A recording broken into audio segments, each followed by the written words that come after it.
We're for it, yeah. We're for it, yeah. We're for it, yeah. We're for it, yeah. SheHH. Hi everyone, it's Paula from the SheHH Podcast team, and welcome back to SheHH, where we interview women in Christian music all around the world. In today's episode, we speak to Rebecca Abiona. She's an artist manager and creative entrepreneur. She tells us a bit about her artist management journey, what it's like to work with family, and how she built her business. We know you're going to enjoy this episode, so we hope that you'd follow us on Instagram and TikTok at SheHH Podcast, and also share this episode with a friend. So obviously I know you, Rebecca. Yeah. But everyone who's listening on the SheHH podcast may not. How would you introduce yourself to someone who doesn't know you? So I'd introduce myself as an artist manager. I manage my twin, DaveCreates. I don't know, you might have heard of him. Big fan. Big fan. That's good. That's good. So yeah, I really enjoy managing him. I'm also a lawyer by trade, but at heart, I'm a creative. So that's just the kind of thing I love to do. Yeah. Amazing. So you kind of just quickly said, oh yeah, I'm an artist manager, DaveCreates, my Yeah. twin. But like, what does that actually mean? Like, what does artist management entail? Yeah, so to be honest, I'm still learning what that means. Mm-hmm. It's a role that I kind of fell into, I guess. My mum and I always used to joke like, oh no, I'm his manager. So I mean, I didn't have any training before becoming his manager. Nice. But day to day, I guess, is kind of just like admin stuff, emails, kind of liaising with lots of different teams, or a few different teams for now, and just that will grow. Mm-hmm. I think the biggest part is merchandise managing. So that's I think my favorite part. Oh, what does I that love mean? Merchandise management. So like all the merch and stuff that like Okay. t-shirts and things like that, I kind of organize that with like suppliers, getting samples, and then actually selling it. So like setting up the website and things Yeah. like that. That kind of creative thing I enjoy doing. So that's kind of my role as well. That is the biggest part. And then obviously like fulfillment, just like sending it off to Yeah. customers and things like that. And you are good at express Thank delivery. you. So I always Thanks. make this joke, but like I will literally be like, oh, I've ordered something. Yeah. And Rebecca will have it to me in like 24 hours. Oh my goodness.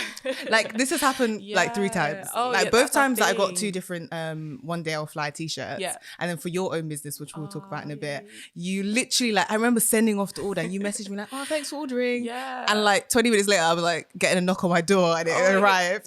I love doing like things really quickly. I like, love All about that. excellence, you know. So Excellent. Yeah, no, we'll get into that. Yeah. And you mentioned when early in Dave's Creates career, you and your mom would joke about, oh yeah, I'm his manager. Yeah. But how exactly was it like you guys decided, okay, Rebecca, you're gonna run how I do things? I think it's literally just it started when I finished like training as a lawyer. Mm-hmm. So obviously I had free time and things like that. So that's kind of when I really stepped into the role, and it's been about over a year now. So it's like August 2020 is when I actually kind of started being his artist manager. So yeah, it was literally that I had time. I didn't really have experience, like I said. It was just like, oh, we live in the same house. Can Yeah, you listen exactly. kind of thing. Literally, And you're an that's organized it. person, so that helps. Yeah. Oh, thank you. So yeah, literally that's the kind of thing. It's like, oh, hey, can you just like draft this email for me kind of thing? And just like, I mean, he does a lot of his kind of collaborations and stuff by himself. Like he will talk to artists himself and then we'll hit him up on social media. But when he needs someone to just kind of do like the other emails and things like that behind the scenes, that's where I step in. Or like things like videography, like I'll be the one to kind of film his like behind the scene things and edit that. Nice. So that's kind of my role as well. It's very varied, I would say. So yeah, it's a fun role. I really enjoy doing it. And you mentioned being a creative at heart. How does artist management and, you know, looking after essentially all the admin parts of DaveCreates' career kind of tap into that creative side of who you are? Oh, I'd say definitely with the videography, English. With the videography, I'm able to just kind of have free reign of like how I want to do things. Obviously, we will discuss and he'll be like, okay, I'm kind of going for this vibe. But I'm able to kind of just like take that on myself and just be creative in that area. Film, do different angles, different kind of editing styles. So that's where the creativity comes. And then also in talking to people, it's not rigid. So I enjoy that kind of that aspect of just being able to be free. Yeah, so that kind of thing as well. And then again with like the merchandise, I would say with the packaging, like he was kind of like, yeah, if you think this works, you know, he's so chilled and laid back. Yeah, so it's easy to work with. I know he's my twin, but it's literally easy to work with him. Oh, because it's like, oh yeah, no, whatever you think is best, like do that. So he trusts your vision. Yeah, he definitely does, which is great. So yeah, I've just been able to kind of be creative in the way that I kind of present the packaging for the merchandise and just different things like that. So that's where the creative creative aspect kind of plays into it. That's so cool to hear. And you just said like with DaveCreates being like a super chill person. Yeah. Like, I mean, this podcast, SheHH, is technically about women, know, and female artists. But we're definitely friends of DaveCreates. Like, we're fans of him. And we've had previous guests who have just like raved about him as well. But has there been at any point, being his manager and then also being his like literal twin sister, has there been at any point where you as a creative manager have an idea or a vision and it's kind of different from his and you've had to kind of find that middle ground at any point? Not really, to be honest. I think because I understand his vision, he's kind of explained to me, okay, this is where I want to go in my career. This is what I want to do. I kind of more take the lead from him because it's kind of like, oh, like, what do you need me to do? I feel like I joke. I'm like, yeah, bro, I work for you. What you need, let me know. Like, I know I'm your employee. Kind of thing. Because it's like, I kind of go off what he kind of needs. So I don't really think there's been much of a clash. There have been times where I'll definitely, a lot of the time, just kind of give my input. And he'll take it on board. It's like, oh, hey, what do you think about this song? Like, and I'll be like, oh, do you know what? We need a bit more bass in this person's song. That kind of thing. I mean, I'm learning, you know. Yes, yeah. So, like, yeah. That's me too. That's me. Literally. Like, oh, it feels like the bass needs to be a bit higher. You just kind of be like, I love drums and bass. Yes. Oh, so good. So there isn't I wouldn't say there's a lot of times where I kind of think we disagree. Yeah, only literally because I understand where he wants to go and where he wants to take things. So, yeah. And it's so funny that a lot of this is going to be about him because you're literally managing him. But I suppose it's going to be really important to be organized as a manager. You know, you're going to be getting those emails fast and quick. Yeah. You know, social media people getting in contact with him and trying to organize things. Yeah. How do you stay organized and how do you stay driven when it can be a little bit difficult? Yeah, I think what makes it easy is that he kind of handles a lot of the kind of collaborations and just talking himself. Because he knows a lot of people in the industry and they will hit him up directly. Yeah. I'm still getting to know the people, kind of learning about like who to contact, this and that and the other. So it's more time like he is the one that will hit that. So that helps me to keep organized, I guess. And then also just like knowing that he sees the emails as well, I want to make, obviously I know he's my team, but I want to make a good impression. So I'm like, okay, Becky, you need to get on this and email. So that kind of helps me to keep organized as well. Which is a good thing, I guess. And then just understanding that, you know what, you're working to like a quick time frame because people need to know on the other side. People need to know where they're at, where they stand, things like that. So yeah, it's just kind of in our best interest and in their best interest to kind of stay on top of things. And that helps me to keep organized, I guess. Yeah. Oh, I love that. No, we're really, really passionate about like doing things with excellence. Yeah. And I will say like your like response rate, impeccable. Like you responded to emails so quickly and I was like, sis, I'm still trying to book the studio and you were like, oh, I'm ready, I got this, you know. He was me thinking I'm doing it late. No, like, you've been on it's been a whole day, I haven't replied, hurry up, Becca. And your communication was being A1, like even just in terms of I asked for availability and you were quick to give me a time frame and stuff like that, which made it really useful and easy to kind of set this up. So that's such a great quality in an artist manager. Thank you. You're welcome. And I know you said you fell into this, but will there be at any point that you start to like sign with some other artists as well? Wow. Pretend that David's not listening to this. I think at this point, I want to kind of just like learn a lot more about what the role entails and just like how to perfect being his artist manager. I'm not going to rule it out in the future. Do you know what? I could. But for now, I think I still have a lot of learning to do. I was joking with one of my other friends. I was like, look, I actually don't know what I'm doing sometimes. So I feel like I need to learn before I kind of just take on someone else. But yeah, I'm kind of open to it in the future. I think that would be a good thing. That'd be amazing. Yeah, I feel like the way you do his career is really good. Like we've had conversations. He's been like, oh yeah, Rebecca sorted that. And I'm like, I need an artist manager. Like I'm out here doing things myself. I should have an artist manager. Nah, you're really on it, and I love to see that. With a lot of the artists that we work with, a lot of their managers tend to be male, or they're managed by a group or a label, who are amazing, and we get a lot of like supportive emails from people. But I just wanted to know if you've ever felt like the space you're in is really male dominated and if that's ever impacted you in any way. Yeah, I think definitely, yes, it is a very male dominated kind of industry. And I think that's why a podcast like SheHH is so good because it kind of sheds a light on, you know, the females coming up. I remember the first time I actually met a female artist, like, I didn't know it was a thing.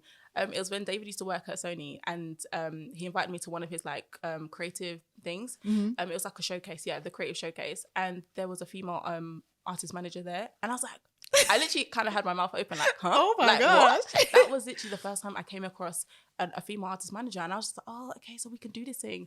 It just wasn't a thing to me. And I wouldn't say like I've looked a lot into the different types of artist managers around. But yeah, I would say it's very male dominated. Like from watching people like the Mary Mary show, that was quite a few years ago. Yes. That's the first time I kind of knew about artist management. And obviously he was male. So just, yeah, I've just never really met any other females. I know of one other female artist, artist manager, like one other. I think I only know you and maybe one other as well. Yeah, and literally that's it, crazy. So, yeah. Why do you think that is? I don't know. I don't know. I just don't think it's a thing that is shown. Yeah. That's probably because there are female artists themselves. Yeah, so surely they should be marketed by... Yeah. That's interesting. Yeah. Well, I mean, yeah, that's why SheHH is here. Like, we're trying to fill that space to show people that, hey, if this is what you've been called into, don't shy away from it. Like, God wants you here. Definitely. Like, and you are living testimony of that. So super exciting. Amazing. Yeah.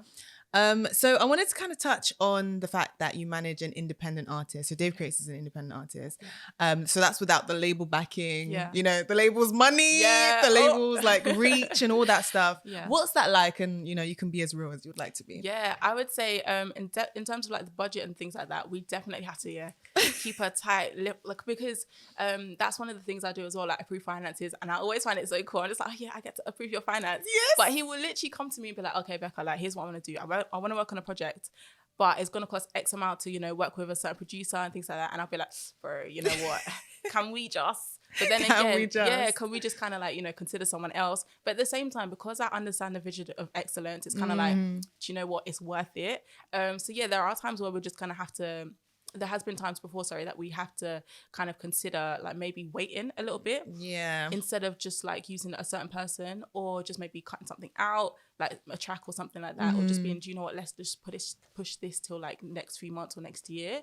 So that can be challenging, because obviously you can see, you see the talent, you can see, oh my goodness, this guy is doing so well. Yeah. But the backing, like the budget backing isn't always 100% there. Yeah. But like, credit to him, because honestly, like, he works and just in order to kind of get the project done, and the financial backing for that. So that's one thing I'm really proud of. But yeah, that can be a challenge, just like not having a massive like unlimited budget that a label would give you to do all the creative things that you want to do. That is true. And I have noticed that with DaveCreates, he really does release like quite frequently. So I'm like, that's coin that's leaving your personal pocket to you know, make it happen. So I suppose that when everything is quality and, you know, excellence, so when it's like, okay, we need to be smart with the P's right now and not spend our entire budget by January, you know. That's literally that's fair. That must be difficult conversations to have, you know, because he's like, no, but you're my sister, and you're like, no, but I'm actually your manager. Like, I mean, it's I wouldn't say it's out, because most of the time I'm just like, yeah, do you know what, it's cool, it's all right. You're good. But I'll ask him why. Like, sometimes I'll just ask him to justify it. I'll be like, okay, bro, I know you want to do this, but, and then is it necessary, kind of thing. And then we'll kind of like discuss, just to get him to kind of think about, okay, is this something I should do now or just wait? And most of the time it'll be like, yeah, just, you know, go ahead. And then I think 1 or 2 occasions I've had to be like, nah, wait.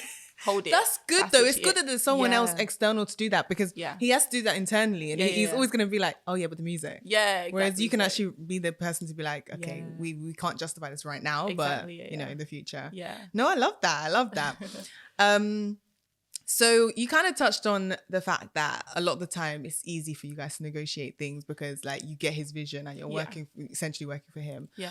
But how do you balance like the brother-sister relationship with the artist-manager relationship? Yeah, it's pretty easy, to be honest. Like, honestly, I know it sounds like, oh my goodness, you're saying it's easy, but it literally is kind of easy, because it's more like, it's very informal. When we come to discuss things, it's like, oh, I'm eating dinner. Oh, hey, can you like listen to this song, kind of thing? Or can you like, when you got a free moment, can you chat to me about this? It's literally, because it's so informal, and because I know him, like I've known him from the womb. So it's not hard. From the womb. Because I've known him for so long. I know how he works. And like, yeah, it's not hard to kind of talk to him and discuss things. So yeah, I think that's what I'd say to that. No, that's cool. That's cool. So would you actually encourage, you know, family working, or even friend working dynamics? I think it depends. It depends on the person. Yeah, it depends on because we have such a good relationship, I would say it works. But then again, I know the instances where working with family might not work. Yeah. So it depends on the artist. Yeah, the artist and the person. But I would say for anyone wanting to get into it, know your artist. Like that's the most important thing. You have to know who they are, like the kind of how they work and what they want to achieve. Because where they're going. Yeah, where they're going. Because I know all these things, it makes it very easy for me. So Yeah, no, the sibling relationship is not professional in the sense that, oh my god, okay, plan a meeting, this kind of thing. It's just like, oh, you free at 8? Can we chat? But it works. Yeah, it works. Yeah, and living in the same house really helps. Yeah, it does. Instead of having to set up a meeting somewhere, it's like, oh, let's go to the living room. No, literally, yeah. Kitchen. Let's go. Hey, I'm downstairs. Exactly. You know? Literally, that's actually it. I respect that. Yeah, it's good. Yeah. Do you know what? I've tried working with siblings. I say I've tried. My sister Pamela is part of the SheHH team. Oh, okay. And it's great working with her. Yeah. But sometimes we be treading on each other's toes. So I'm like, Pamela, you could just do it like this. And she's like, okay, but you haven't actually explained that well. Oh, okay. So I definitely understand what you mean, where it does depend on like the dynamic and the person. Definitely. I'm a little bit headstrong, so it's like it's a lot. We appreciate you, Pamela. We do. We love you, Pamela. We love you. So we are big fans of the multifaceted woman. And my good sis Rebecca over here is essentially that. So as well as being DaveCreates artist manager, you are also a businesswoman. Yay. So we've got clothing, we've got jewelry, we've got gifts. Can you tell us a little bit about Titilayo Luxury? Yeah, so Titilayo Luxury is kind of like my little hobby that I enjoy doing and turned into a business. I'd say my earliest memory of doing jewelry or designing jewelry started in primary school. So I was about 10. That's just the age I remember. And it was in class designing a bracelet, and literally I think I still have that picture. I've kept it. That's so cute. Yeah, I know. You know when you have like a baby drawing, but to you it's like, oh my goodness, I did it. Yeah, that kind of thing. And then in 2015, when I was at uni, I had free time, so I decided to start making earrings. I actually started out trying to do like, you know, the Ankara button earrings. Yeah, I couldn't do it. I really tried. I couldn't. I was like, Mom, it's not working. It's not working. No. So that's when I moved to resin, which is like, you know, like the plastic kind of Minnie Mouse and like Elmo. Those character earrings. So I started making that, and just, you know, I would glue. I researched where to buy it, what glue to use, what back to use. Wow, all of that. This was serious.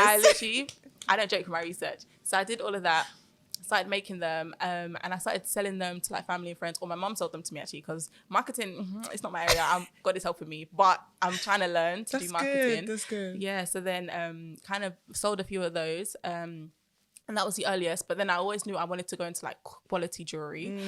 So like selling silver, like vermeil, gold vermeil and things like that. That's the kind of area I want to end up in. Oh, I love that. And then, you know, some diamonds here and there in the future, you know, keep a look, could pick out. That's the kind of thing I want to do. We're not there yet, but on the way. Yeah, I'm just like kind of growing, and on the way to growing that, I do like scrunchies as you're wearing now. I'm actually modeling. I'm actually modeling the whole like, so the t-shirt is also from Titilayo Luxury. The scrunchie is also from Titilayo Luxury. I don't have a code, you know, Rebecca, hello. You know what? I should Can we have a SheHH code? I will actually do one. Literally, 20% off. 20% off SheHH code. I'm ready, listen. But yeah, no, I'm a big fan. Like I was talking to David about this. I'm a huge fan of like getting people's like merch or getting people's designs because I feel like you know the heart and the love that goes into it. Yeah. And I remember when he basically explained to me that you like sew the scrunchies. Yeah, I make them at home, literally. Wild. I don't know what, for some reason I'm like, this girl's proper reselling or something like that. Like, no, you're out here like sewing machine, scrunchies. You know, literally, I literally only learned how to make them this summer on YouTube. Wow. Literally. YouTube University. Yeah, that's it. Literally, I sat and I watched, I was like, oh, I can make this. And I made it. And I was just like, oh, okay. But you know, my machine was broken, or my mom's machine. So I had to sew it by hand at first. So I learned how to sew it by hand. And I was like, oh, do you know what? This is actually really cool. So that's literally how I came across. And so literally stitched in love, like essentially with your hands. Oh my like God, catchphase. That's a good one. You can have that for free. I'll give it to you. I'm just out here like saying them all. Literally, no, that's so cool. I really thought it was like, because a lot of the time you have people kind of just like buying stuff and reselling, which is, you know, a very successful business plan. But I didn't know you were actually out here like, making these scrunchies, and they're really high quality. I bought two, and I got a patronize. I was like, literally, when I got the order, I was in bed. I was like, hey, oh my goodness. I look at my mom. I was like, Mom, I just got an order.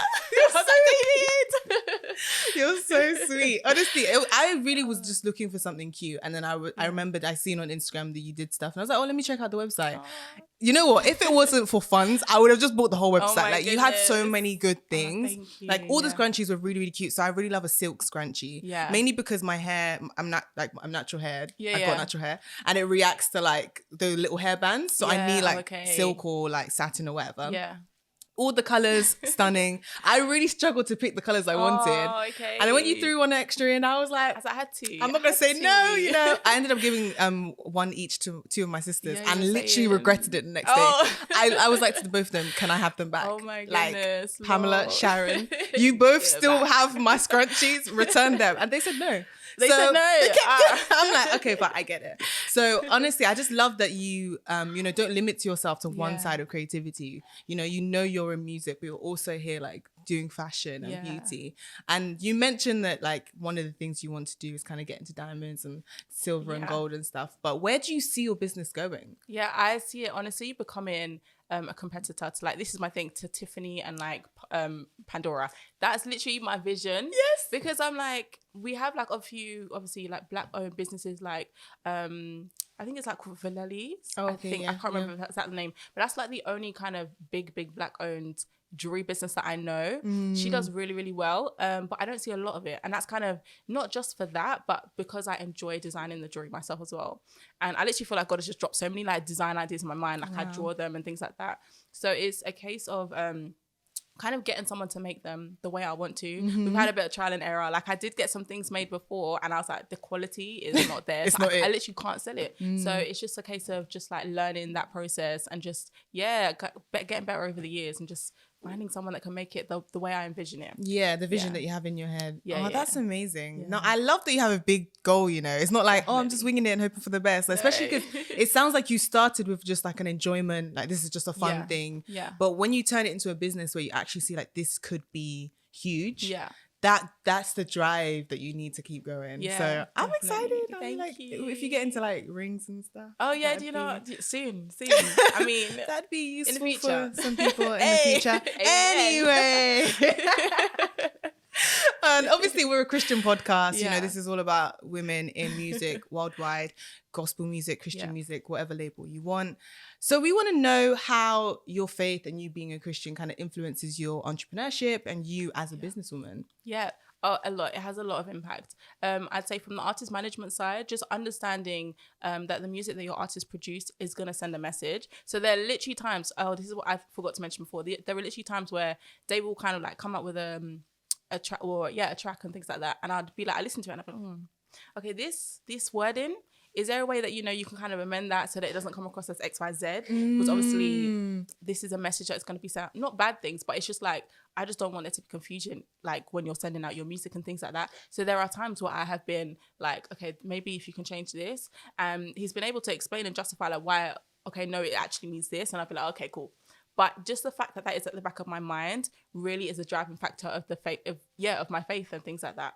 And then in terms of jewelry, I'm kind of big on excellence. So obviously like in the kingdom of God, like, you know, God is an excellent God kind of thing. And I feel like it's very important to kind of show that through everything you do, like in everything you do it well to the best of your ability. And so, like I'd say that kind of excellent aspect comes out into my jewelry and like the way I present my jewelry and the way I will present my jewelry and everything that I sell on my website. And then, in terms of just being a creative, I think it's a part of me is just, I'm a bit of a perfectionist. So it's kind of like, I mean, I don't know if I use excellence as an excuse, but it's kind of like I want things to be very, very, you know, well presented and things like that. So. Even the packaging, actually. I don't know. I didn't even mention that. Like, oh my gosh, I did a full unboxing on my story. Yeah, I had to. So gassed when you did it. I was like, oh, David, look. I want to show it to my mom. I literally had to. Like, the packaging was stunned. Okay, for something, that I ordered at like 9 p.m. and then arrived like the next day. I was like, how can this packaging be this good? Like, you know when you get stuff from like Amazon and stuff, and this is not me bashing Amazon because Amazon stay taking money from my account. Yeah, but they like it. You know, it looks like it's been through the war. Like it's come from the trenches. You know, the box is like it's fallen multiple times. You know, it's a little bit like, but like this, like even down to the tissue paper had branding on it. You had like a little sticker. See, look, I can't even remember it still. She had like the thank you cards, which are handwritten note. Like it was beautiful. Like it makes me want to go. I'm like, okay, cool. I'm gonna get paid soon. I'm ready to spend more money. Like genuinely, and I think that that's something that not everyone does. Yeah. do you think that's just because of your nature as a perfectionist or as a person of excellence, or is that infused to the fact that you're a Christian woman? I think it is more to do like my nature, but then again, I feel like God has given me that ability and that gift. Yeah. So I mean, I did a lot of research. I would look at all these top class brands like Cartier and things like that, and look at how they presented their brand. And honestly, like I probably watched all of the YouTube videos of unboxing this, that, and the other, because I just wanted to get it right, and just I took inspiration from those types of things, and that's why my packaging looks the way. Obviously, there's room for improvement and things like that. It always is, yeah. Yeah, it always is. But I'm just, I guess the passion is just maybe a God-given gift, and I'm grateful for it. Definitely. No, even your attention to detail, eye for detail. Because even some things that I didn't notice the first time, like even when I was doing the unboxing, I remember like doing something and then I was like, oh, I haven't shown you guys the business card. Oh, I haven't shown you the note. And it was just like little things, like everything was packaged so well. Even down to like how the scrunchie, I'm proper fangirling now. But even down to like how the scrunchies were wrapped and stuff, and everything was individual, but like minimal like packaging. So it's not like you're throwing boxes and boxes of stuff away. So you definitely like thought it through, and I think that comes across in the product, and that doesn't always that's not always easily translated. So I want to big you up a bit, Thank you. Thank you. So we're coming towards the end of the interview. Oh my gosh, I've loved speaking to you. This has gone way too quickly. I feel like this is just like a really chilled kind of friend conversation. Yeah, honestly. I mean that's what we do. That's what we do. Like this podcast is genuinely just to inspire and to show people like these are normal people like you doing these things that are in ministry in one way or the other that looks different from, preaching or running a church. Yeah, exactly. But encourages people to go out and, do their thing. Definitely. And I would love for you to basically say some words of wisdom or, words of encouragement to someone who has like an idea maybe for a business or would like to do some of the behind the scenes things related to music. What advice would you give them? Okay. Well, as I said before, I'm still learning. So there's a lot that I still don't know. But yeah, my thing in life is always be open to learning. Literally be a student your whole life. That's literally my thing. And like you said, YouTube University, YouTube is my go-to. Yeah. Literally all this kind of like reading and things is good. But because I'm a visual person, I'm able to visualize things on YouTube when I see it, when I see the videos and things like that. That has helped me a lot. So even when it comes to like learning about being an artist manager, I will go on YouTube and I'd read articles and things here and there, but I will look on YouTube and just be like, what people are discussing, how did they do it, that kind of thing. So I would say, just be a very teachable person and just enjoy life. Enjoy life. Yes, enjoy life. There are so many things to enjoy. Obviously, there are challenges and things like that, but enjoy what you do, enjoy life. And then in terms of artist management, again, know your artists. Just get to know them. Yeah, listen to their music. Understand their vision. Yeah, the amount of people that I know, like this is just outside of like artist management or like people that are like, oh, I'd love to do this. And it's like, oh, so like, what do you know about the industry? Nothing. Yeah. Like, and it's the information is there. It's available. Like, That's the weird one as well. Information is very available. You just have to spend time and research. Exactly. And that's one thing I've learned from you. Like you're very like, oh yeah, I spent time learning how this is done. I looked at how this brand did this and this brand did that. You really can't just be out here like, oh, I'm just winging it. No, like, literally no. You'll be there for a short time, a fun time, but a short time. So no, I'm really inspired by you and by what you do. Thank you. One day I'm hoping to be an artist manager myself. Yay. Woo! Way in the future. We need more females here. We do need more females. Yes. It's true. Join the team. Yeah.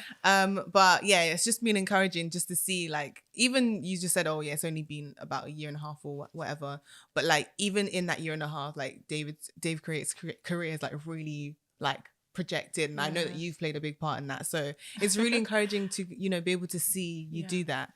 And finally, I would just love to know what this is kind of like a Paula Melissa SheHH classic end question for our interviews. We would love to know, as Rebecca, as the artist manager, as a businesswoman, as just a woman of God in general, this is getting bigger and bigger, what is something that you would love your legacy to be? So when, by God's grace, it's your time to go, what's one thing you would love people to say about you? That was a joyful person. And I think that definitely comes from my name. Like in my nature, I'm a very joyful person, but I feel like I want people to be joyful, to enjoy life, like I said, and just be joyful. Because there are so many things that can just get you down, but God has given us joy. Like my phrase in my head is like Jesus joy. That's my thing. I just want people to remember me as a joyful person. And again, with the branding, like the branding is Titilayo. I was going to ask you about that. It means joy is forever. And that's my middle name. That's why it's. So I think, that's my main thing. Just like people to remember me as someone who is joyful. I mean, I'm a very kind of quiet person, but I can be joyful. Exactly. I'm very loud, and I feel like my joy is loud, but it's not by force. Your joy must be loud. But that's such a nice. I was gonna ask you what Titilayo means. Because I feel like the branding as well. It's all really like luxury and really beautiful. But I'm like, I want to know. But that definitely makes sense. Like joyous person, and it means it in the name as well. That's so encouraging. Thank you. And honestly, thank you for giving us this time and just letting us know a bit more about you and what you do, and just encouraging everyone listening, watching, that they can get plugged in and do it too. Thank you. I'm excited. I'm so happy that you invited me. So of course, thank you so much. Thank you for saying yes. Honestly, like I remember when I was hitting you up, you were like, sure. I was shocked. I was like, what? Oh my goodness. Where can people connect with you online? You can catch me on social media, Instagram at Noir Empire, or on YouTube at Noir Empire as well, or Titilayo Luxury. That's our business brand. So those are the kind of the main areas that I am on. We really appreciate you spending this time with us, and I know everyone listening has just been really encouraged and really inspired to learn and do what they have been wanting to do. Really appreciate it, and hopefully those of you watching, listening, will go back and check her out, get something from the business. One day we'll have a code. Don't worry, we'll have a code. But thank you so much, Rebecca. Thank you for having me. It's been an honor to be here, honestly. Hi guys, I hope you enjoyed that episode. If you did, make sure to leave a like rating wherever you're listening to this, and to follow us on Instagram at SheHH Podcast.